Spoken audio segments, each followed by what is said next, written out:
Aloha, everyone. Thank you for joining. My name is Rob Hack. I'm from the Hawaii Pacific Export Council.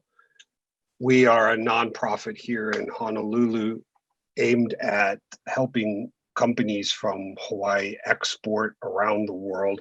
I'll speak a little bit more about HPEC in a few minutes. Right now, I'd like to introduce our DBEDT speaker, Dennis Ling, and he'll talk a bit about DBEDT and the HiSTEP programs. Dennis, please.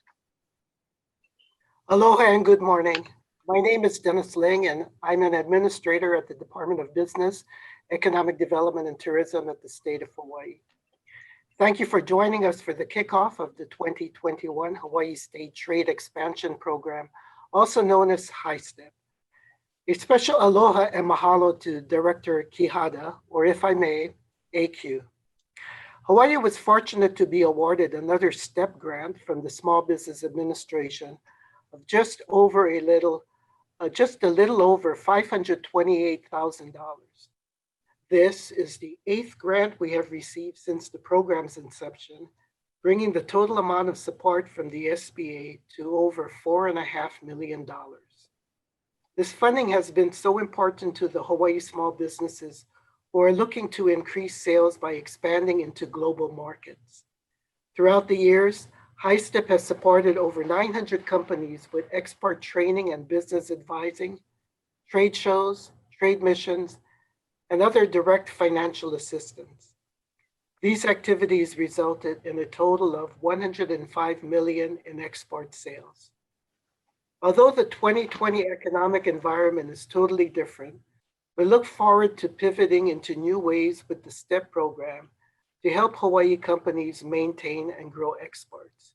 You will hear about those initiatives later. We are thankful to the SBA for their support and to our HiSTEP partner organizations who will also be presenting later on. Now it's my pleasure to introduce the Acting Director of the SBA Hawaii District Office, Mr. Adalberto Quijada, or as is known as AQ, to give us a few words. Thank you. Thank you very much, Dennis. Good morning and aloha, everyone. I'm actually a little bit farther than probably most everyone. I am calling in from Los Angeles this morning. I'm splitting my time between Hawaii and my other district in Southern California, Orange County, and the Inland Empire. Congratulations to all of you for being your 8th year. And I extend greetings on behalf of Administrator Jovita Carranza, as well as our newer Associate Administrator Loretta Green, who oversees our Office of International Trade. Her predecessor and I, David Glackham, had many plans on working with the STEP program and many other initiatives that he brought to the agency early on. He has left the agency, but I know that Loretta is continuing with that because we understand and we recognize the opportunities that we have. And while 2020 has been a most challenging year, we know, we do believe that the STEP program will be a very important program supporting trade that many of the businesses in Hawaii are involved with. So I just want to reiterate our office, our district office in Hawaii that also, of course, has the territories of Guam and others that are part of our district, our full support, and of course, our continued partnership with all of you on this call. It is important for us more than ever to work closer together so that we can support, assist, and provide much needed services and resources to the businesses of Hawaii. So with that, I thank you very much. I will stick around for the call, and I know there's a Q&A section, so thank you and congratulations once again. Thank you very much, AQ. Our next speakers are the DBEDT program managers who are very busy throughout the year working on the HiSTEP program. That's Jamie Lum and Mark Ritchie. And when you'd like to advance the slide, just give me a signal, please. Go ahead, Jamie. Thank you. Thank you, Rob. Aloha and good morning, everyone. And thank you all for joining us for, excuse me, another year of our Hawaii State Trade Expansion Program. I know that there are many of you probably on this webinar that have been involved in the program over the years, and hopefully we are also able to capture many new companies who maybe have never heard of this program. So again, thank you all for being here. So the HiSTEP program, as we call it, is funded primarily through a grant with the SBA, and DBED is the administrator of the program for the state of Hawaii. And as you can see, we have up a list of all of the different partnering agencies that we work with to help to carry out this program. We could definitely not do this alone. And we will hear from each of our partners a little later on in the program. They can talk a little bit about their own organizations and how we work together. Next slide, Rob. So what is HiSTEP? HiSTEP is an export development program, and in the way we've put it together here in Hawaii, we have three components that are integrated. We have our HiSTEP Export Readiness Program, which consists of training, seminars, and business advising services from our various partner organizations. This can help companies to, particularly those that may not be familiar with exporting, but to learn more about different export topics or markets. And through these seminars and through working with our HiSTEP partners, companies can put together their export market plans, or if they already have something in place, they can use it to revise and tweak their plans. The second component is our Hawaii pavilions, where we go into various trade shows. We organize Hawaii pavilions. We recruit Hawaii companies, and we go in together as one force, so to speak, of Hawaii companies. And that's the chance for companies to meet potential buyers and distributors. And our final component is the direct financial assistance, what we call our company assistance program. So we'll go into each of these components in a little bit more detail. Next slide. This is just sort of an illustration of how we, just to emphasize the point that these components do work together. The export readiness program sort of builds the pipeline of companies and gets companies ready to go either into Hawaii pavilions or to apply for company assistance and to implement portions of your own company export plan with these funds. Next slide. So first, I'll start with eligibility to be part of HiSTEP. These are the basic eligibility requirements. You must meet the federal requirements as an eligible small business concern. So basically meet the size standards, the SBA size standards. You have to have been in business for at least 1 year. You have to be export ready and then this portion is important. You have to have a product or service that contains at least 51% US content. So that is an important thing to remember. Secondly, you have to certify that you're not barred from receiving federal funds.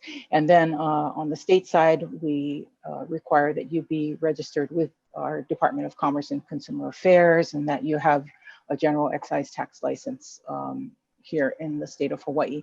There are, when you go into the registration form on our website, there are some other requirements, but these are the basic requirements. Next slide.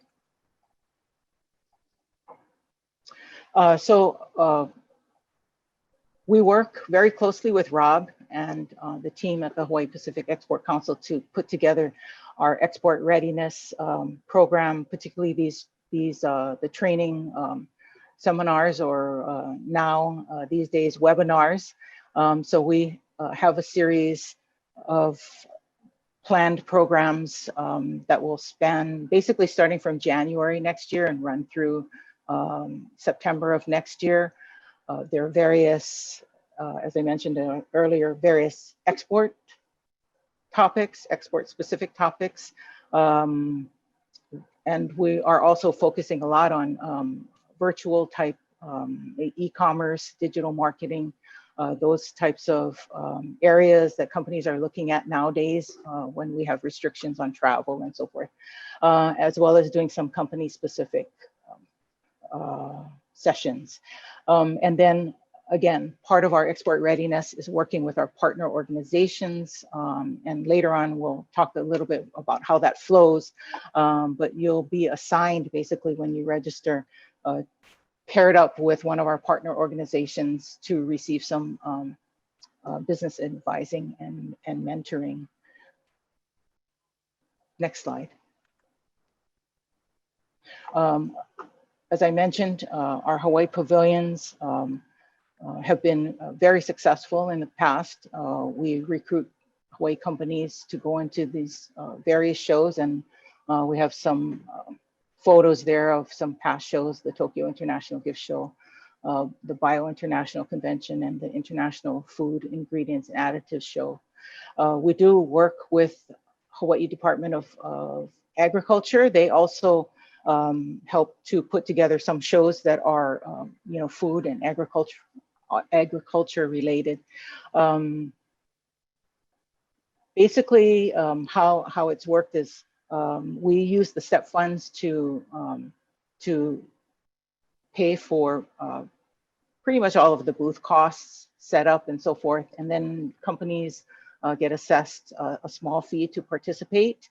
I would say it cuts down the cost for companies by at least a third, if not more, of what you would pay if you were to go into a trade show on your own. So we feel that that helps companies, as well as just the brand of Hawaii is very helpful and very powerful in going into these shows. So next slide, Rob. So as you know, with the pandemic, especially in 2020, there were many shows that did not occur. So I put up this schedule with the caveat that, you know, things could change. The Natural Products Expo West, which is in May, and the Bio International Convention, which is in June. Those were two shows we were supposed to do this year, and we had to, we did a little bit virtually for the bio, but we basically recommitted to going into the 2021 show. We did do the Hankyu Fair this year virtually, as well as TIGS, the Tokyo International Gift Show. That was not done virtually, but they did sort of a scaled down. They did have an in-person show this year. And we did have companies that were able to participate with their Japan reps. But this is our schedule for 2021, what we're looking forward to. And hopefully, again, you know, with the caveat is we'll see what happens with the ongoing pandemic and what the travel restrictions are, and what the show organizers decide to do. Many of you probably know that a lot of shows have gone to virtual platforms, and we are also looking at those possibilities for doing trade shows, and possibly even just a specific Hawaii trade show. So those are things we're still looking into, but for now, this is what's in our plan for Hawaii pavilions. Next slide. And now I'll turn it over to Mark Ritchie. He'll go into the company assistance portion. Great. Aloha, everyone, and thank you, Jamie.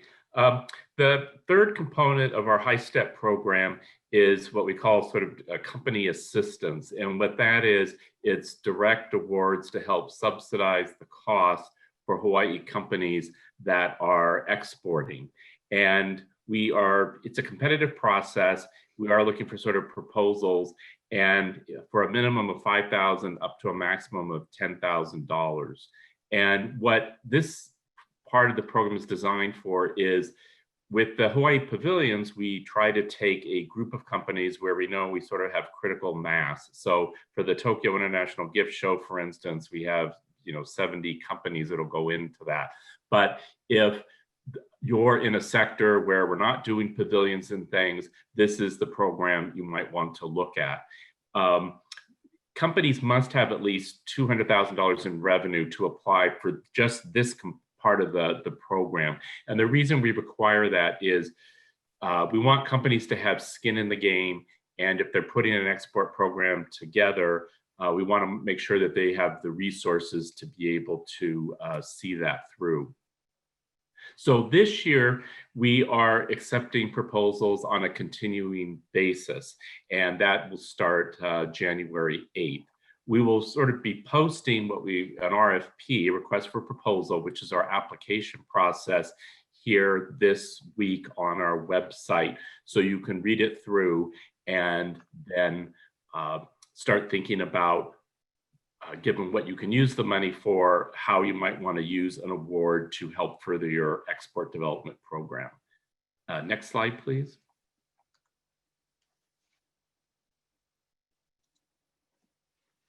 There we go. So what can you use the money for?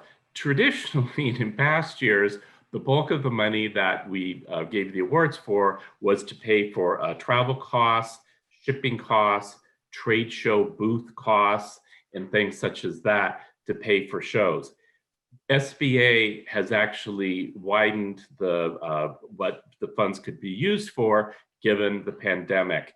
And a lot of this actually goes for e-commerce, trying to help companies be able to participate online and through e-commerce platforms to sell their products overseas. So with that in mind, they just added the e-commerce and website expenses. You can use up to $10,000 for that.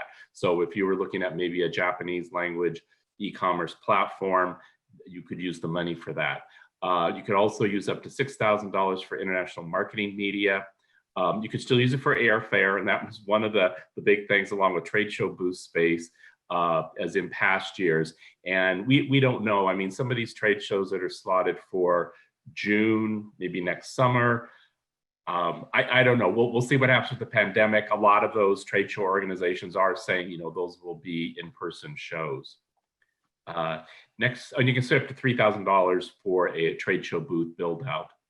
Next slide, please. Also, you could use the funds for shipping of products to and from. And one particular thing you could use it for that we really encourage our companies to do is for the Gold Key service, which is the foreign commercial service. They have commercial officers in the embassies and consulates all over the world, and you can contact them and participate in their Gold Key service. It usually costs around $1,000, and what they will do is, given your product or service, they will help you do sort of a distributor search or importer search, and they will help arrange some of those appointments and things for you then if you travel to that location. You could also use it for shipping sample products up to $4,000, fees for shipping sample products up to $4,000. And then here's an important one too, particularly for those kind of in the natural products and also food or value-added food products, the cost of compliance testing for an existing product into an export market. You can use up to $6,000 for that. I know for the Japanese market, this is very important. They need to know all the ingredients and everything before you could start really shipping into that market. And so this will help subsidize some of those costs. And then you can also use $2,000 for export research tools.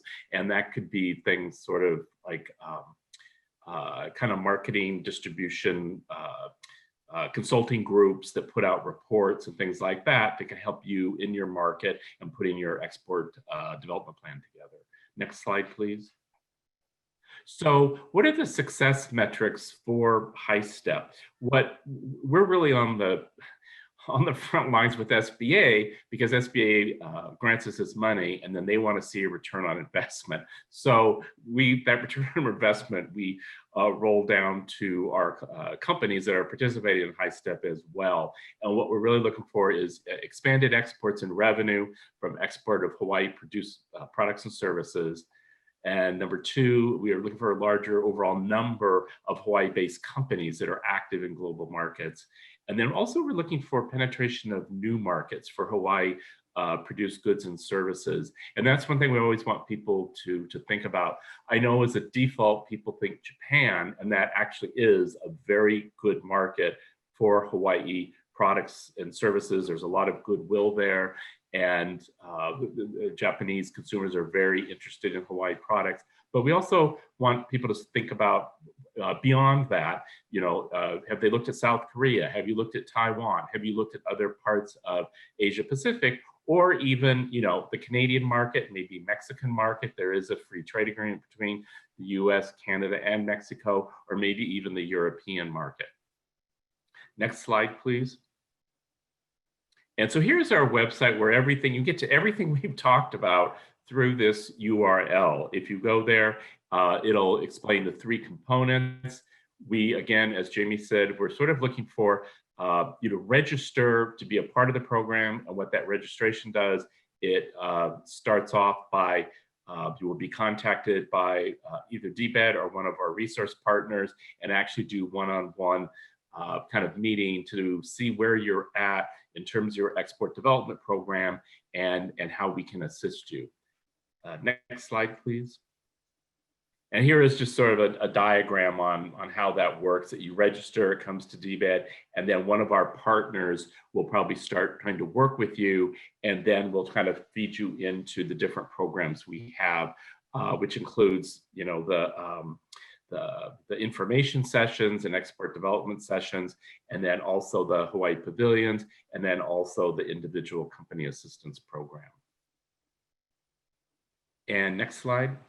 And here are my name, Jamie, and then Lyle Fuchikawa. I think he's on the line here somewhere as well, are the three people kind of on the front lines of administering this program.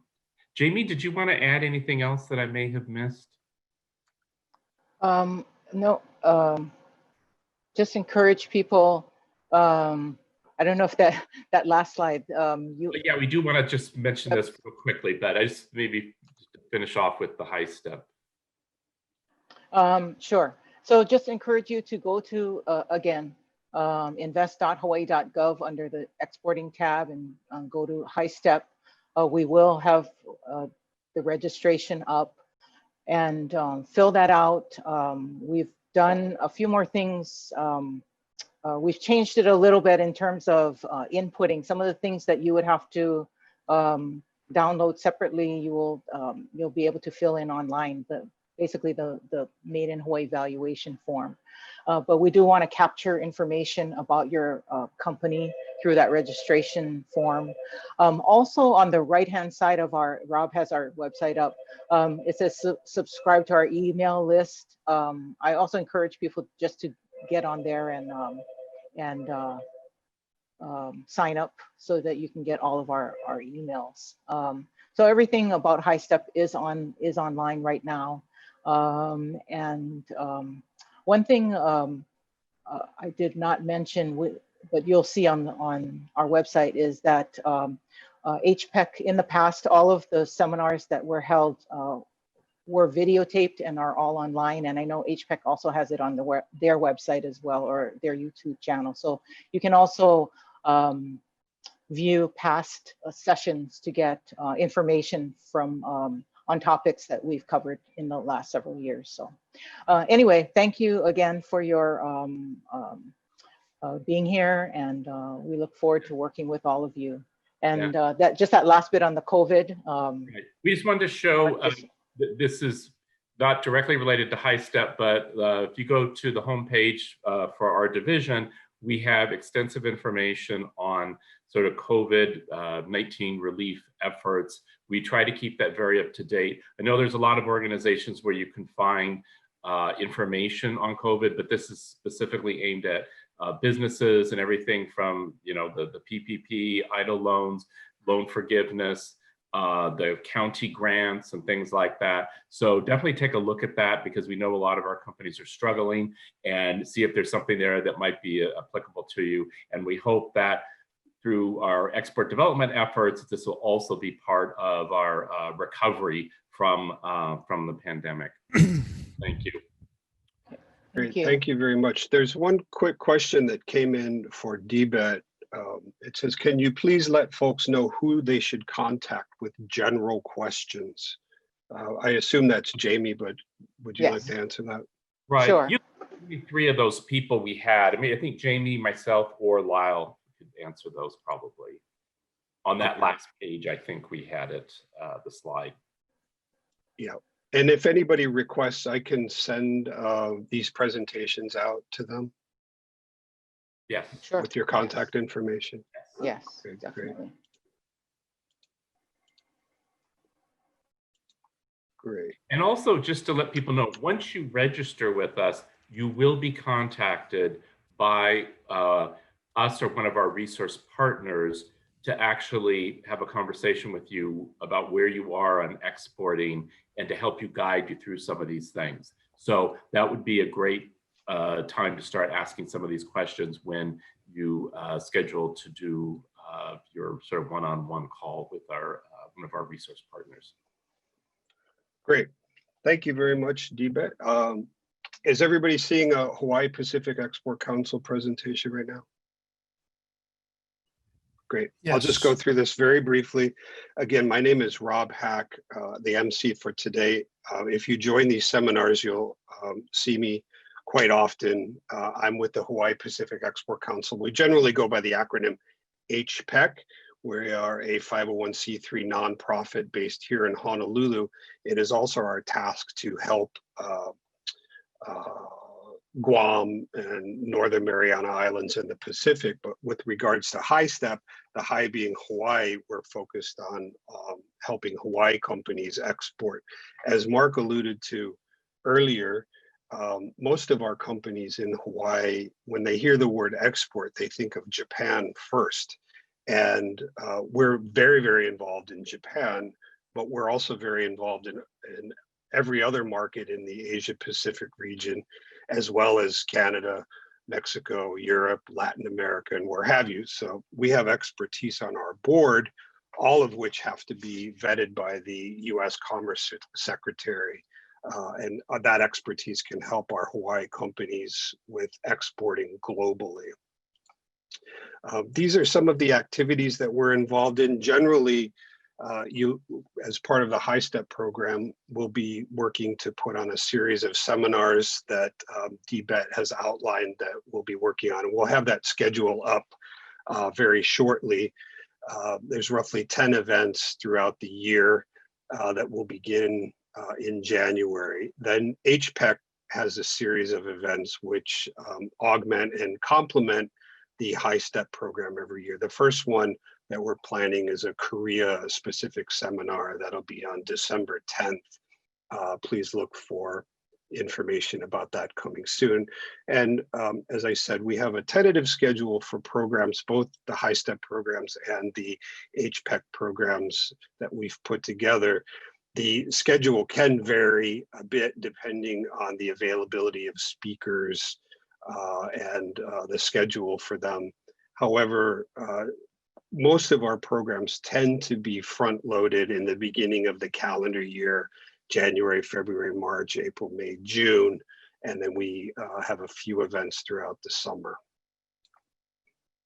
I'd like to pat ourselves on the back just a little bit because this was very exciting for us. In 2017, we won a District Export Council of the Year, meaning there are 61 now of these district export councils throughout the United States. And we were voted the 2017 District Export Council of the Year. It's often just called a DEC. And that was a big deal for us as a relatively small DEC out here in the middle of the Pacific Ocean. We were given this award by the US Commerce Secretary. And we, as you can see with Senator Hirono here, we were meeting with our congressionals, and they were very excited to see that we were doing well out here and helping the Hawaii companies move forward. These are the partners. As we put on the title slide, we have many partners that we work with. And if you go through the HiSTEP program, you will be put in touch with one of these partners, depending on where you are in the export process. And HPEC is the partner that is, Jamie, is it the 200,000 and above? Is that who gets put to HPEC for this coming cycle? I think we've done 500,000 and above. Oh, 500,000. Okay, great. So please feel free to contact us at any time. As Jamie alluded to earlier, we have a YouTube channel at Hawaii. If you go to YouTube and look up Hawaii Pacific Export Council, you will see a library there now of 70 plus videos that we've worked on in the past 8 years that we've put together. Some of the topics are very broad in terms of exporting, and some are very, very specific in terms of finance and what have you. And I would also say, again, please watch the HPEC website at hawaiiexportsupport.com and continue to look at the DBEDT website at invest.hawaii.gov to see our upcoming event schedule as soon as it is published. And my last comment is, I reiterate, our Korea specific seminar will be December 10. With that, I'd like to turn it over to John Holman of the U.S. Commercial Service. John, bear with me while I get your presentation ready. Damn.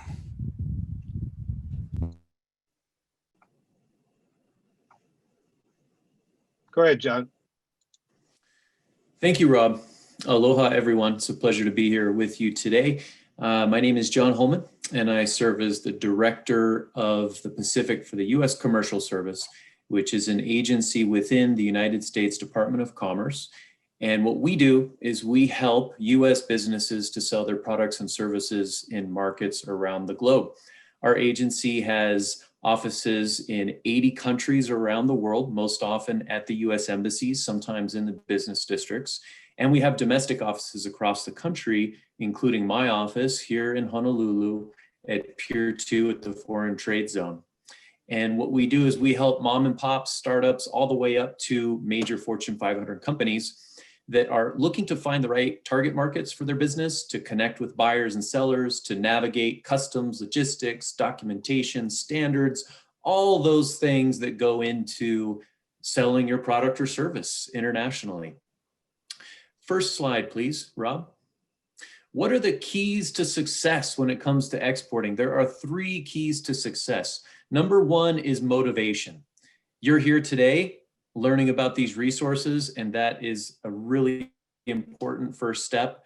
And then the next step is actually leveraging these resources to go after those markets that you most want to target for your business. And I've seen companies that have an average product, but they go abroad or they participate in matchmaking events, in this case, virtually perhaps today, and they're looking to find those connections and buyers, and they do find opportunities for their business. On the contrary, I've seen businesses that have a fantastic product or service, but they don't spend the time and energy to go out after those markets and build those relationships, and then they never grow their business internationally. So the global market is wide open. 95% of consumers are outside the United States, 70% of purchasing power is outside the United States. And so it's a big, wide open world. And I know we have unique challenges under COVID, but there are companies that are still looking at those opportunities and finding virtual ways to connect. So the number 1 most important thing to exporting is motivation, going after those opportunities. Number 2 is finding the path of least resistance. So what market can you get your product or service into in the shortest amount of time, the lowest cost, and the least effort? And then how can you leverage your new revenue stream and new experience exporting into the next market that's easiest for you? We get calls all the time from companies that want to export to Japan or China. And while those may be attractive markets in various ways, they're not always the easiest markets for a new exporter to get into. On the contrary, I almost never get calls for companies wanting to export to Canada or Australia, where we have a free trade agreement, where the business culture is very similar, where getting paid is not going to be an issue. And so finding the path of least resistance for your business is key in terms of generating new export sales and then leveraging that revenue and experience into the next market. And then the third key to successfully exporting internationally is finding the right partners. whether it's buyers, distributors, agents who are representing your business and your brand, finding people that you can trust, that you know will pay you, that will help represent your brand in the way that you most need it to be represented in that market and help you to grow the business in that country. Because sometimes Hawaii companies, they link up with a partner, they don't know much about their capabilities, and then 2 or 3 years go by and they realize, that's not a great partner for us. And sometimes those relationships can be difficult to get out of, especially in Japan. So it's key to find the right partners up front. That's one of the things that we at the U.S. Commercial Service specialize in, is connecting you with the right partners internationally. Next slide, please. Our services are broken down into these kind of 4 main categories here. So 1, market intelligence, providing you with insight from the ground in the markets that you're targeting in terms of where are the opportunities, what are the major trade events, what are the common barriers to entry, and we can provide that to you so that you have a better understanding of the landscape and in identifying the path of least resistance for your business. Number 2, trade events. We lead trade missions overseas. Right now, we're doing a lot of virtual events and virtual matchmaking, but under normal conditions, we're doing events on the ground overseas. We also recruit buyers to about 40 major trade shows in the US each year. So we facilitate matchmaking and connections at those events. Number 3, finding great partners internationally. So our core service, as you may have heard earlier, is called the Gold Key service. That's where you tell us what kind of partners you're looking for, whether it's a retail chain equivalent of Whole Foods in Korea, or whether you're looking for a distribution partner that understands your product category and can help you expand your business into various provinces throughout Canada. You tell us, and then we go out and contact companies that meet that criteria, tell them about you and your business, and those that we've already vetted, pre-screened, and have expressed interest in your business, we arrange one-to-one meetings for you. Typically that involves in-person meetings where we arrange the venue, transportation, translator if necessary, but under current conditions, virtual introductions are becoming pretty common. So that's something that we can do for you as well. Now, one cool thing that we kind of a twist we added to the Gold Key a few years ago is what's called the initial market check.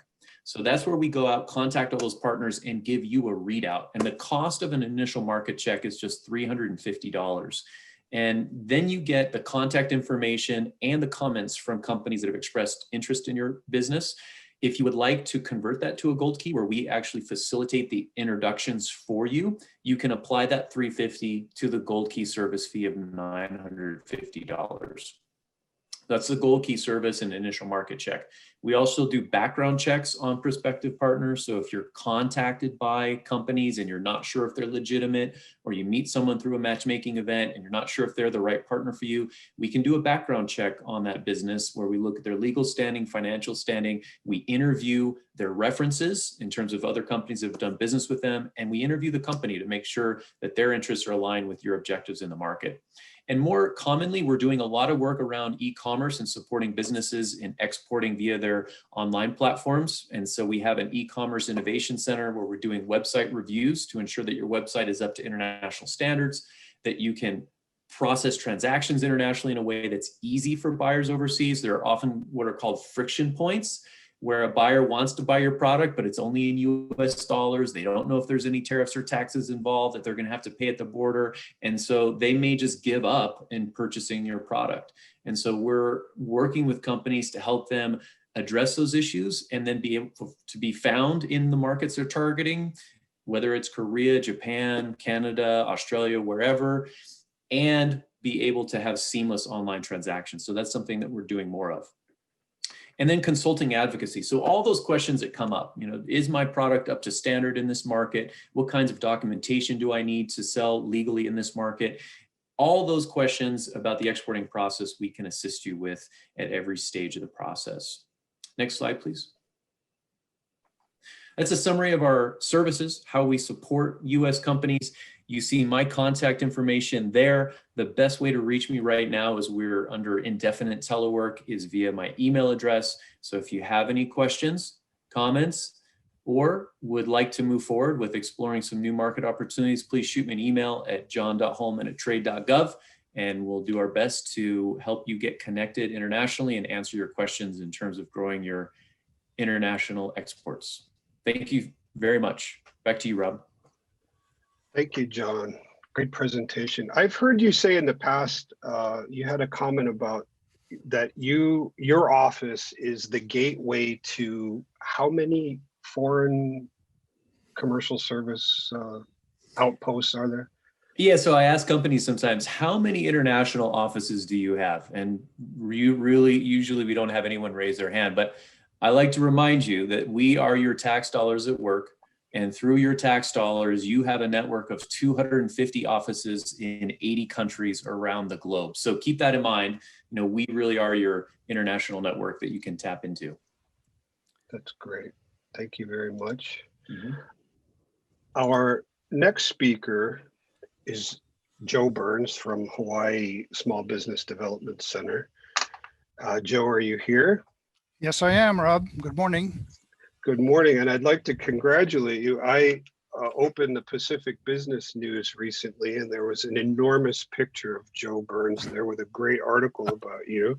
That was wonderful, a nice surprise. So thank you very much for that. And please tell us about Hawaii Small Business Development Center. Okay, well, that's the last slide. So if you don't mind to go to the first slide, we can do it from front to back. Although I've been known to do things backwards. Yes, thank you. So first of all, thank you to our partners at DBEDT and also the other resource partners in HiSTEP. It's been a really successful program over the years. And I think it, as a general comment, I would say, I think it takes on a little bit more importance this year because of the pandemic and the effect that it's had on a lot of our local businesses, especially in terms of trying to diversify our revenue streams. You know, companies that have not thought about exporting before or that are possibly doing some really should think about stepping up their game, because it's going to be a while before we have more people coming in and the economy starts to improve. So exporting is a really great way to diversify what you're doing as a company. And yes, it takes some work, but we have many, many successful companies doing it here. So I would encourage everyone who's listening today to go ahead and see if they can participate, because the resources are definitely here to help you. Okay, next slide, please. Thank you. So we, our mission is to drive the economic sustainability of Hawaii by assisting businesses to form, grow, and thrive. And we do that through individual business advisory services where we meet one-on-one with companies. We are a resource partner of the SBA. That means we operate under a cooperative agreement with US SBA as a program of HILO. And this is our 30th year in Hawaii. So we have a lot of resources that we can bring to bear, and we're very happy to be one of the cooperating partners with the HiSTEP program. So I just wanted to highlight very briefly some of the areas that we can help in for an existing export program or one that you're starting from scratch. One is export market research. We have on our staff a market research librarian, and she recently upgraded and renewed some of the export market research sites that you can look at yourself in order to get some idea about what is being sold where, and some ideas about exporting your products, especially to some of the countries that John had mentioned, where we do already have a trade agreement, which may not be as difficult to get into as, let's say, Japan. So next slide, please. This is really a key area that we hone in on, which is export financing. And I don't think anyone's mentioned that yet. So now you've gone through the steps and you have the order, but hopefully before that you've thought about export financing. In other words, how are you gonna finance this order that you just got for your product? So SBA has some really great loan products for export financing. Some really, really good ones that have really, really good terms, very high guarantees on some of them. And you do not have to be an exporter initially to get at least one of these loans. You have to be engaged in maybe going down that road. But our local banks are some of the institutions institutions that make SBA export loans. And so this is an area that we can help you in terms of doing financial projections, getting your financial statements in shape, or helping you create them if you don't have them. We work with companies on QuickBooks and Xero, for example, the accounting software. So this is an area that we can add a lot of value to. And lastly, next slide. Just as an example, we've helped companies with their distribution agreements so that their rights are protected. I should also tell people that we're not lawyers, we're not attorneys, but we can get it to the point where it would make sense to have an attorney review it. And we've done this in the past with a lot of our clients because, you know, you want to have your terms clear, you want to have your pricing clear, you want to have the terms of how you're working with those companies clear. So next slide. We do have offices on all the major islands. So when you register with us, or when we get put in touch with you through the HiSTEP program, if you're on one of the neighbor islands, you'll hear from an office on one of our neighbor islands. Next slide. And this is our contact information. You can just go to our website where you can sign up for our services, and do that through the right neighbor island. So I'm going to end it here because I don't want to take too much time. Just do an introduction, and thank you very much, everyone, for your time. And I'll turn it right back to Rob. Thank you.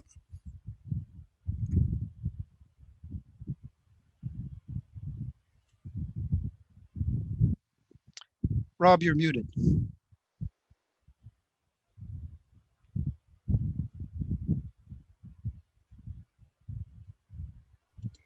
Thank you very much. I look forward to getting your signature on that Pacific Business News photo. Our next person up is Brittany Montiliano. She's from the Patsy Ming Center for Business and Leadership, often called MCBL. And bear with me one second while I get that presentation up.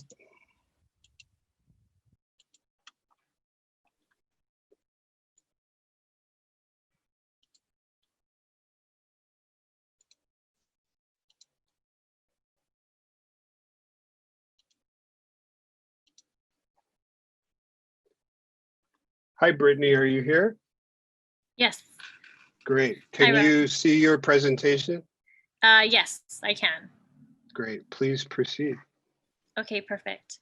So hi, everyone. My name is Brittany Montiliano. I am the program manager for the Patsy T. Ming Center for Business and Leadership. And as Rob had mentioned, we are also known as MCBL. Our full name always seems to be a mouthful, so you'll always hear us referring to the center as that. Really excited to be a partner again for this year's HiSTEP program. At our center, what we do is we help to provide, just like SBDC, where we are one of the resource partners for the Small Business Administration here. We help to provide small business assistance to the community. We are the only women's business center in the state. However, that does not mean that we only assist women's small businesses. We do assist a lot of men as well too. And every year it seems to be growing. And so as far as the services that we help to provide, we provide counseling services in addition to access to free legal counseling as well too through the Business Law Corps, who are our partners. In addition, we also provide small business workshops as well. I'm always seeing all of the emails for HiSTEP. I know that there's a lot of great programs as well too to help you get through the exporting process. And we definitely invite all businesses that are in the program to join us as well too for our programming. Next year, we actually have a full series that is going to be focused too on helping you with your marketing during that time. For the previous HiSTEP applicants that have actually gone through the program that we assisted with. what we'll do is, we'll have you scheduled in for an appointment to, meet with one of our counselors to review what is your business plan at that point, and also be able to see if there's any, gaps that are there that maybe you can fill in. We actually help out, businesses that are just starting up, but then also to businesses that are maybe within the 1 to 3 year stage of their business as well too, to make sure, that they're ready for that point where they get to exporting. And so now I just wanted to introduce you to our team. We have a few of them on our line right now. Colleen McAlooney, he was our program director, and also to Milan Zambrano, who is our program coordinator. So we are a small, but we're a mighty team as well too. We're located at the YWCA Oahu in downtown. And of course, because of COVID, we are providing our services virtually, both for our counseling as well for our workshops. And so just wanted to show you on the next slide our contact information in case you are interested in finding out more about our services. So again, we provide both free business and legal counseling as well too here at our center. So this is our information here. Email us, call us, check out our website as well too. We have a lot of different programs that are there. And then also too, wanted to let all of you know that one of the other programs that we have, a part of our center, is Shot Small Hawaii. So it is, a program to continue to support, our small businesses throughout the year by providing access to free marketing as well as promotions for your business. And I know as well too, when you're trying to get in new markets, or maybe you're trying to, promote new products or services, any little bit helps as well too. But yes, when you get the chance, please feel free to reach out to our team. Thank you so much, Rob. Great, thank you, Brittany. I get the email newsletters from you all, and they're great and they're very informational. How does somebody sign up for that list? Can they do that from your website? Yes, they can do that through our website. And then also too, you can even just call us and then we can have you added to the list. For some of our clients as well too, the way that it first starts is by them actually signing up for our counseling.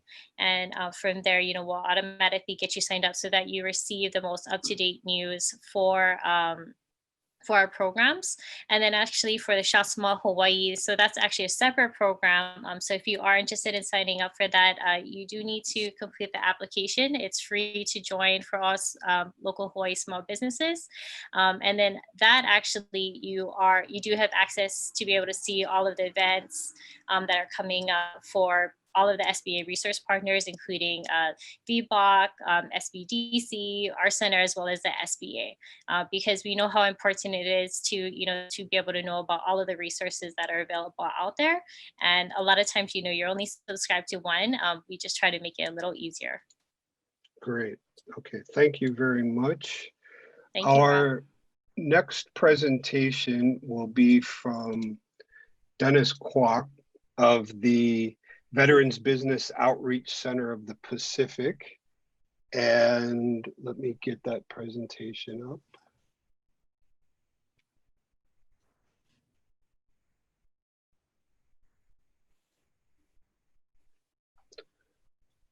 Bear with me one second. Sure. Can you see your presentation? Yeah, thanks, Rob. Okay, please proceed. Thank you very much.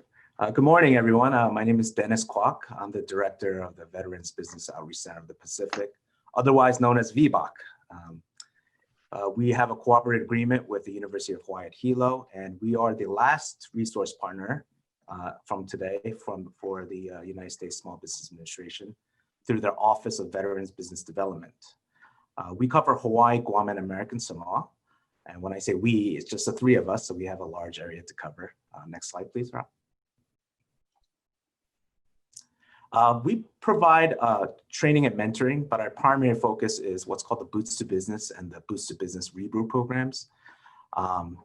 We have a cooperative agreement with the Department of Defense, transition assistance programs, and for all the military installations in Hawaii and Guam, where we facilitate SBA's 2-day Introduction to Entrepreneurship workshop.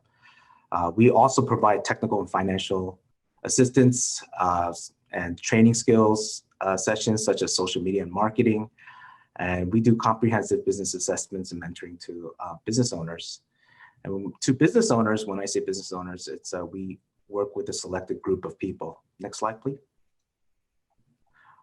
Continuing on to our services, we work with startups and existing businesses, business planning and projections. We do financial and operational management for small businesses. And we work with export and import as well, and access to capital.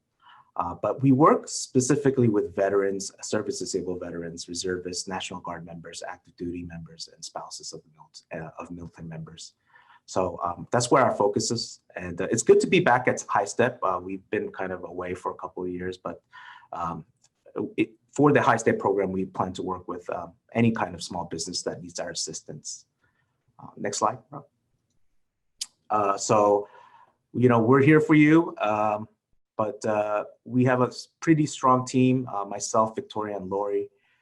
Myself and Lori are actually certified export counselors through the TPCC, which is a Trade Promotion Coordinating Committee.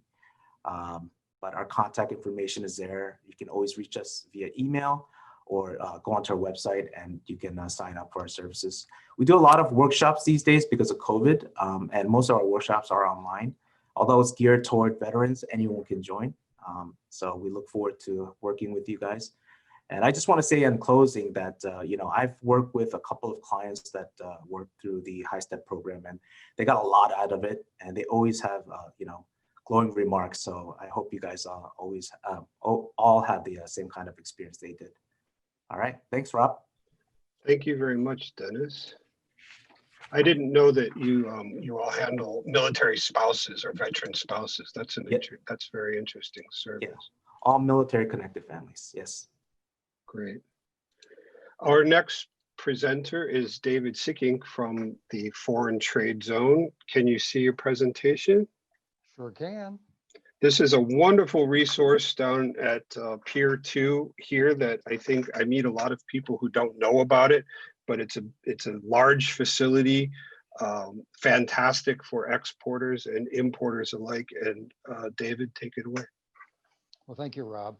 Again, my name is David Sickink. I'm the administrator for Hawaii's Foreign Trade Zone. We're going to talk a little bit about foreign trade zones and how you can leverage one to benefit your business. Now, I don't want to get too deep in the weeds because it can get a little complicated, but I do want to give you a general overview on what our program really is. First of all, we are a division of DBEDT who manage a U.S. Department of Commerce program that really supports international trade through duty cost savings on imported goods. So what is a foreign trade zone exactly?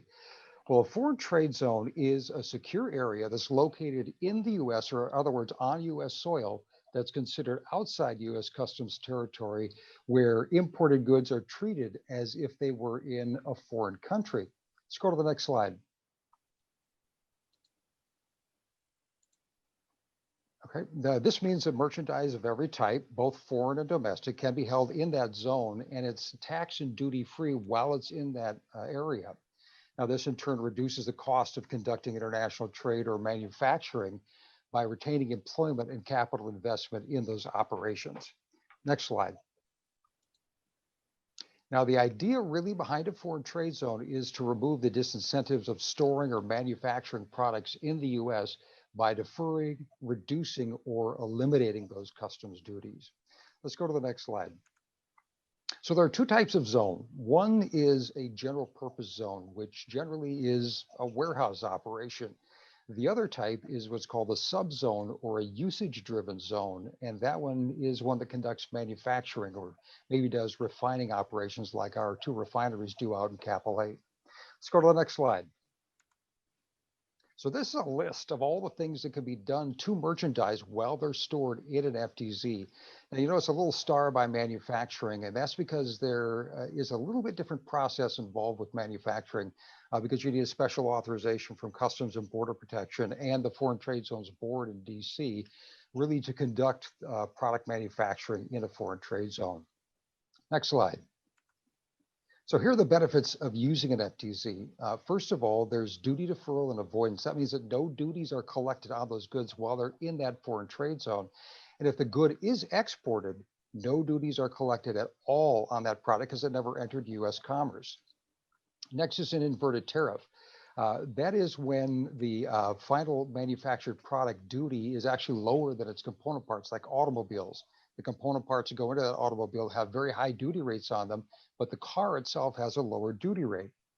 And what this means is that manufacturers can claim the lowest duty rate on a particular product or its component at the time that they declare it to bring it into U.S. customs territory. You may also realize lower security and insurance costs because you operate in a foreign trade zone. Now, because you're dealing with goods that haven't cleared customs yet, there's some security and inventory management requirements for foreign trade zones. However, this does result in lower product theft and decreased insurance costs, which means a savings benefit for your company. And then finally, you can avoid some cost delays and limitations and other taxes. Now, if you don't use a foreign trade zone to export your good, you then have to go back to duty or to customs and get what's called a duty drawback to get the duties that you paid on those items on the imported component parts. However, what that means is that your cash then is tied up while you wait for those funds to be returned. And also it's a long drawn out process. If the goods are stored in that foreign trade zone, you don't have to worry about that. And they're also not subject to certain taxes while they're in that zone as well. Let's go to the next slide. So we wear a couple of hats here at FTZ9. We're best known for being an operator at Pier 2, but we're also what's called a grantee. That means that our job really is to establish these types of foreign trade zones throughout the state. Now, a couple of years ago, we converted to what's called an alternative site grantee or an alternative site framework zone. Now, what this means is that instead of establishing things like industrial parks, like James Campbell Industrial Park, where companies go to locate to participate in the program, this means that we can go directly to your location and offer that same zone activity in your exact location or to your business. So that means you don't have to relocate. And this gives you greater flexibility, us greater flexibility, and it's a shorter application process and also a streamlined approval for manufacturers as well. Next slide. So we here at Pier 2, our location is not only an FTZ that provides general warehouse services to the general public, but we're also the hub of international trade. We have customs brokers on site. Out of the 8 that are allowed to operate in Hawaii, we have 5 of them here on our location. We have shipping agents. You heard John Holman from the U.S. Export Assistance Center. His office is located at our facility as well. We have a branch of U.S. Customs, and we're also the city-state partner or the state partner with the EXIM Bank. Now, they're the ones, much like the SBDC, who offer export credit insurance, working capital, and loan guarantees for U.S. exporters. Let's go to the next slide. And so that's who we are, very quickly and in a nutshell. And I know we went over a lot of that very quickly, but if you want to find more information about us, you can go to our website. That's at ftz9.org. You can look us up on Facebook. We're also on Twitter. Feel free to reach out to us with any questions you have. It's more than happy to help you and get your company up and operational in a foreign trade zone if it works for you. Back to you, Rob. Thank you, David. Wonderful presentation. It's foreign trade zone number 9 here in Hawaii. How many foreign trade zones are there in the United States? Do you know? There are over, I think, 290 foreign trade zones nationally. And the number 9 actually is very significant because each foreign trade zone as it comes online is listed numerically. So we were the 9th ever foreign trade zone ever to be established in the United States. And the program actually started back in 1934. We started here in Hawaii in 1966. Wow. You mentioned the foreign trade zone 9 acts as the local contact for EXIM. And I just wanted to mention that that is one of the programs that we'll be having this year in the HiSTEP series is EXIM specific. So I'm sure we'll see you again there. Sounds good. Great. Thank you very much. Thank you, Rob.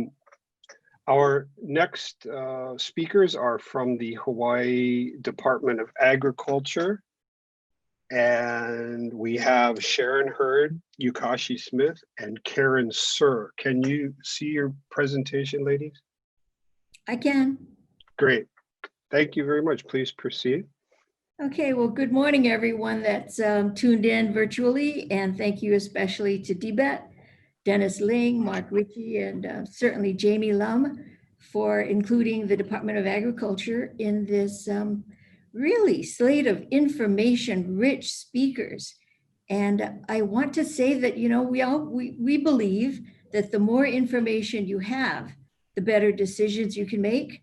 And today you have been exposed to so much information. Surely you can make wonderful decisions based on the information presented today. And to that, we're going to add agriculture. So the Hawaii Department of Agriculture role in this slate of speakers is to bring food and agriculture to the international market as an export product. I want to say that when we participate internationally, we present as the USA. And the USA, for what it's worth, is very highly regarded as far as a food product. When we sell our food, it's because we have such high food safety standards, and we have high HSTEP and production standards, and our manufacturing processes are clean and healthy. So we have a very positive presence in the world as the USA. But then uniquely, we present as Hawaii. And the Hawaii brand within the USA brand takes advantage of all that healthy safety image, but we also bring with us a very unique line of products. The variety of products in the US is amazing. In any food trade show, we run the gamut. It's not like we only have cheese or we only have, you know, one product. We have a wide variety of products, but they're very unique. From Hawaii and the USA, we have coffee. What we bring to the table is a very ethnic piece to the food products that are exhibited. And I want to call attention to our word cloud there that's in the form of a tree, which is agriculture, right? That was put together by our office assistant, Andrew. And what you see in there is everything we're trying to present to you today, starting with Yukashi Smith. Take it away, Yukashi. Thank you, Sharon. Hi, my name is Yukashi Smith from HDOA. And next slide, please. So this list of the trade shows will be doing the Hawaii Pavilion in 2022 with the funding by the HiSTEP program. And I will talk about FoodX Japan, and Karen Sir, my colleague, will talk about Gulf Food and IFIA after that. So let me talk about FoodX Japan trade show. FoodX Japan trade show is the Asia's largest food and beverage trade show that attracts more than 80,000 buyers from Japan, as well as South Korea, Taiwan, Hong Kong, and other Asian countries. So those buyers represent all sectors of the food service industry, including wholesale, retail, food service, hospitality industry. So no matter what your products are, you will have a chance to meet with a great range of buyers from food service industry. So we have been creating Hawaii Pavilion in this show because it's a great show for the food service, food producers, or even the alcohol beverages. And we have produced a lot of success stories at this show. For 2021 is you can still apply for our booth for 2021, and you can also add that to your HiSTEP program, company assistance program, business plan. You can do that as well. But I ask exhibitors to be patient and flexible because 2021, because of the COVID-19, the show organizer is going to announce 3 different formats of the trade show. So the first one will be in-person trade show. That's the original way. But the second one will be the hybrid, a combination of in-person trade show and virtual communication. And number 3 will be 100% virtual. It's going to be depending on the COVID situation. Like currently, as we American are not allowed to travel to Japan, so we have to have a Japanese representative in our booth to man the booth, and vendors have to communicate virtually. So stay tuned for that. And if you are interested in FoodX trade show, please let me know right away. We have a lot to work with for the import regulations, as well as developing the digital contents in case we have to go to virtual. So now please welcome Karen, sir.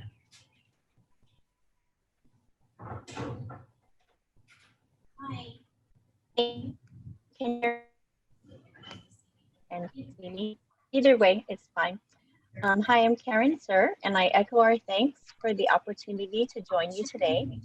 I'll be sharing information for the first and third shows on this slide, which would be Gulf Food and IFEA. Gulf Food considers itself the world's largest annual food and hospitality show, and it's held at the Dubai World Trade Center. With 5,000 exhibitors from over 120 countries, its location is key to its success, linking major economies and shipping routes between various regions of the Middle East, Asia, Europe, and Africa. USA exhibitors reported over $100 million in on-site sales and gave high ratings on their return on investment. The space sells out quite rapidly for the trade show booths, at least it did before COVID-19. And as of now, organizers have been monitoring guidelines very closely in full anticipation of having an in-person trade show. There is a vast range of products promoted at Gulf Food, from beverages, dairy, oils, health, wellness options, meat, poultry, pulses, grains, cereals, nuts, and more. Certified halal and kosher are highly recommended. Remember where you will be traveling to and who will be visiting your booth. Companies from across the USA have offered a variety of beverages, produce, nuts, snacks, and even baby food. Would you believe prunes made its debut last year? So Hawaii will have a very special place and a special pavilion in 2022. Now, IFEA stands for the International Food Ingredients and Additives. At IFEA, key decision makers seek the latest products and technologies as Japanese consumers are looking for more functional, healthy, and nutritious foods. This event is highly scientific in nature, examining protein-related ingredients, starter cultures, teas, sweeteners, confectionery ingredients, herbs, spices, meal substitutes, and more. So imagine how your product could serve as an ingredient to enhance their newest product offering. So for example, a large yogurt company expressed interest in purchasing the cores of Hawaii's pineapples to increase the fiber content in their products.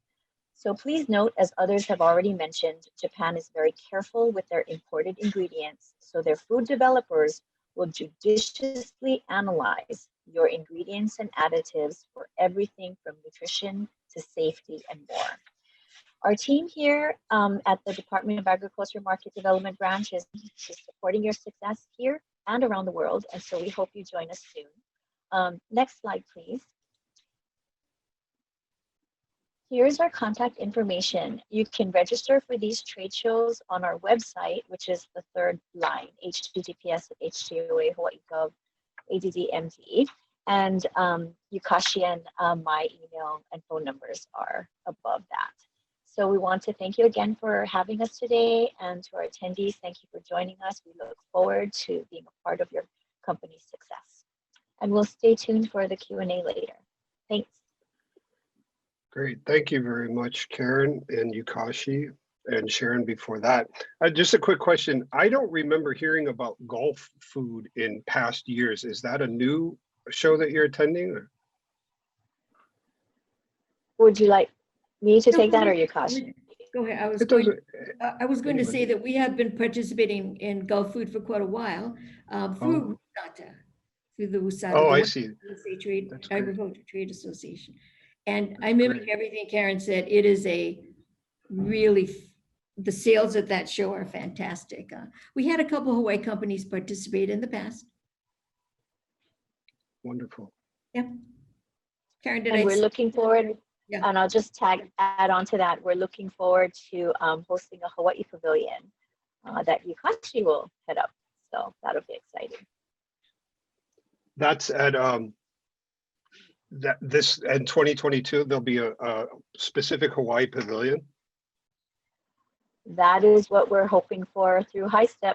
Absolutely. That's great. Yeah. And I mean, we could still try to participate for, oh, go ahead. I was going to say that for everyone out there, the Gulf food, because of its location in the Middle East, it is always in the beginning of the year where it's a little bit cooler. So it's in February. So you have to prepare for Gulf food to take place early in the year. Yeah, it's still hot. We're not saying it's not hot, but at least the planes can take off and land, you know. Yeah, so Gulf food, it's a good show. Wonderful, thank you. Bear with me one second. I'm bringing up the next presentation.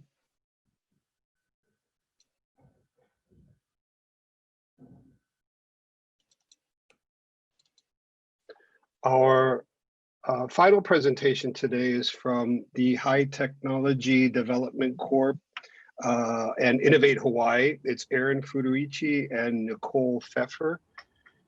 Can you see your presentation?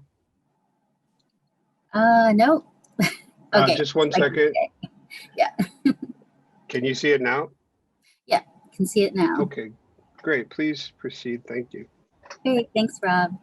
Hi, everyone. My name is Erin Furuichi, and I am with the Innovate Hawaii program under HTDC. And we're very happy to be, again, a resource partner with the HiSTEP program. So we're part of the Hawaii Technology Development Corporation, and it's a state agency under the Department of Business, Economic Development, and Tourism. Innovate Hawaii serves the state's manufacturing industry, and we provide services, direct consulting, training, and workshops, all to support local manufacturers.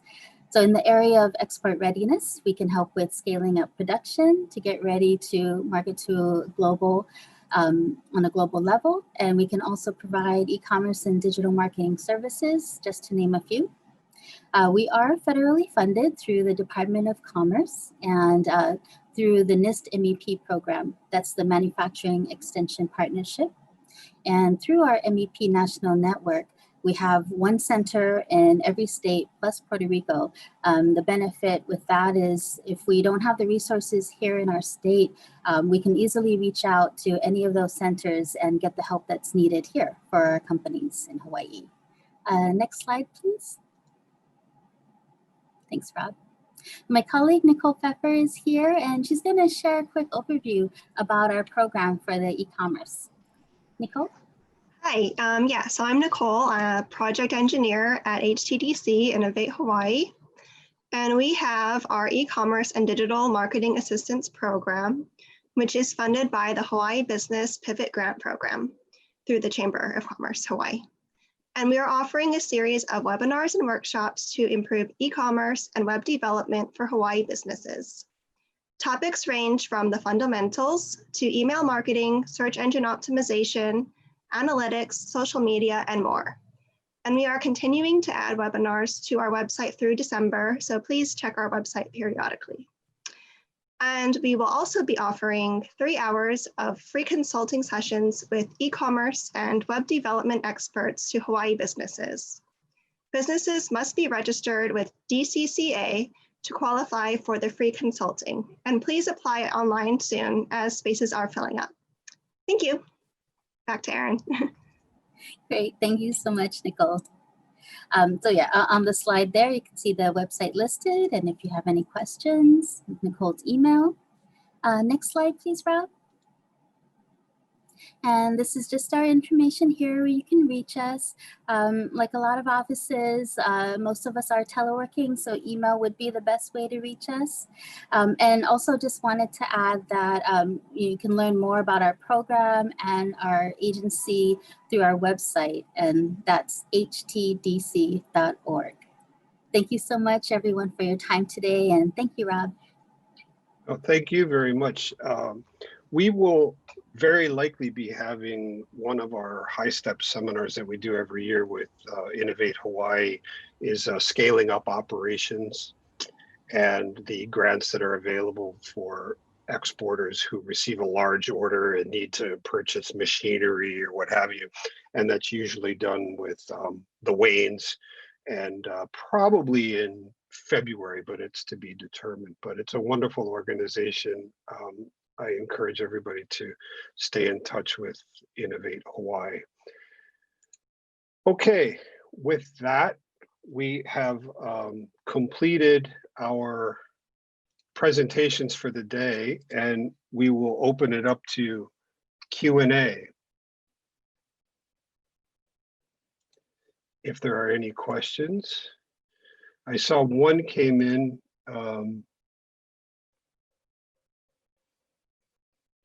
Here's one. Can I submit an application for each of the qualified expenses, meaning an application for e-commerce expenses, an application for trade show, compliance testing, etc.? Jamie and Mark, perhaps you could address that. Right. I can jump in. Yeah, go ahead, Mark. Okay. Right. It's basically, it's an RFP. So all of those are combined expenses. And what we're looking for in the proposals is a very extensive export development plan of a couple of pages that would be most likely a component of your business plan. And then those expenses, we're looking for your total budget and also how much money you are putting into that as well. So it's an all combined application. And unlike previous years, just to reiterate, we will start accepting the applications the second week of January, and people will have all the way until the end of June to submit an application. And it will be for an export development plan that can go all the way through the end of June, or actually, I'm sorry, Jamie, it's almost till September of 2021. Is that correct? I think from the last date. It'll go through June 2022, actually. Well, 2022. Yeah, right. Correct. I'm sorry. It even goes even further. So what we're looking for is, you know, a very comprehensive export development plan, and those are the expenses that you can put in for and be reimbursed for.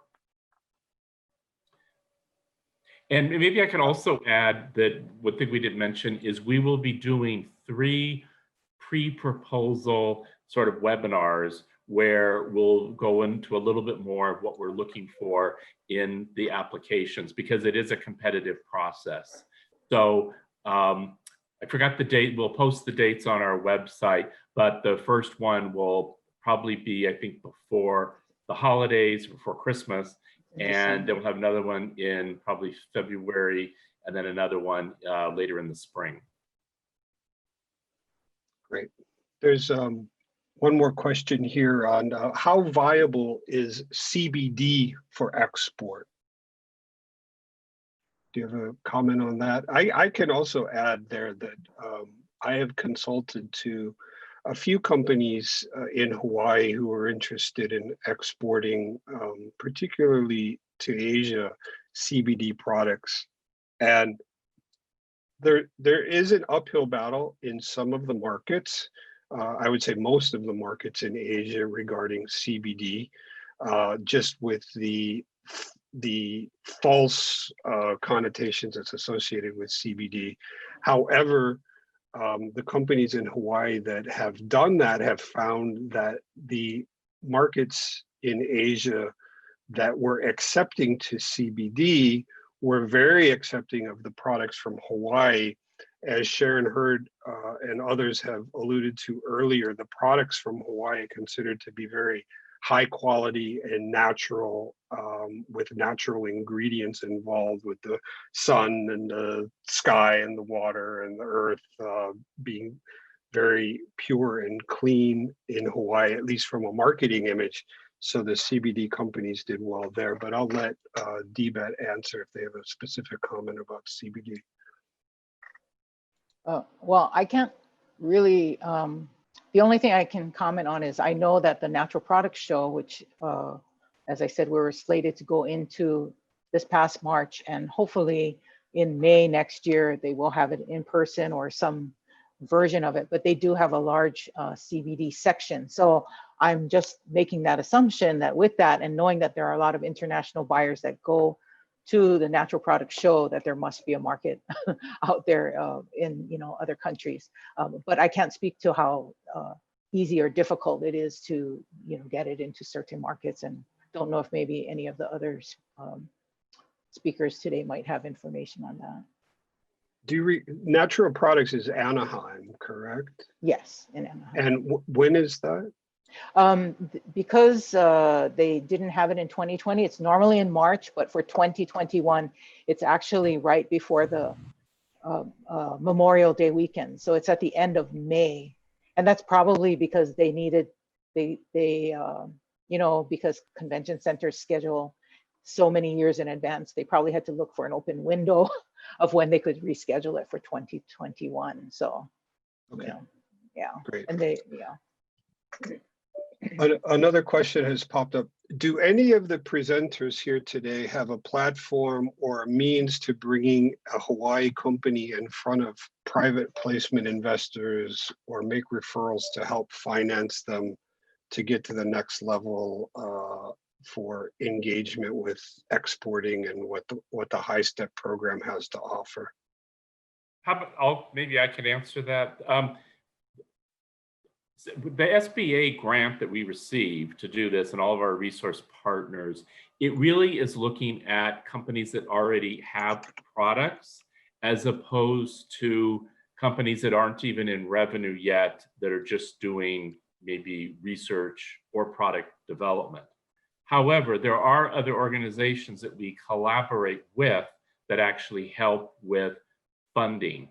For instance, if it's a consumer product, Mana Up has an accelerator program that they also involves investment in that company. Other accelerators in Hawaii include Blue Startups, where they help various industries and they will actually do an investment. There's Elemental that's looking at renewable energy and they actually do investments. So I would take a look at some of those accelerators because they have an investment component to that. We don't have a huge VC industry in Hawaii, but we do have the Hawaii Angels that do angel investment. So I would look into that as well before having to go to the mainland to start looking for initial investment monies. Great. Can consulting be considered an export? Yes, I'll let Jamie jump in as well. We are really looking to try to help service-oriented companies, but the consulting, the people you're employing and things should be located in Hawaii, but you could be, for instance, an environmental consulting firm, whereby you are looking at a project maybe in Asia for a cleanup site or something like that, where a lot of that work, an analysis might take place in Hawaii. We know you will probably have some people on the ground in that country, but that could be taking place here, engineering, things like that. I don't know, did you want to add anything else on that, Jamie? I know it appears based on, say, the shows, the trade shows that we do, that we are focused on products, but the program is for companies that have products and services. And for those companies that are service companies, that's where the company assistance program can, come into play, where you can, there may not be a trade show that we're doing. You may not have be able to fit into one of the Hawaii pavilions, but if you have activities that you want to do to further your export sales, or to get out into the global markets, then I would encourage you to look at the company assistance program and put together an export development plan and go that route. Right. And there's a lot of trade shows out there for engineering shows, environmental shows, and things where consulting companies could go in there and actually do business, and they would be global shows where they'd be meeting a lot of international buyers potentially, or clients. Hawaii has some very successful architectural engineering firms that do export their services, particularly throughout Asia, in terms of designing resorts and spas and casinos and the like. And we did a program a couple of years ago just on exporting of services, and that was a very good program. You can find the recording of that on the Hawaii Pacific Export Council YouTube channel and also on the DBEDT archive. And HPEC is planning to do a exporting of services program later in 2021. So stay tuned for that as well.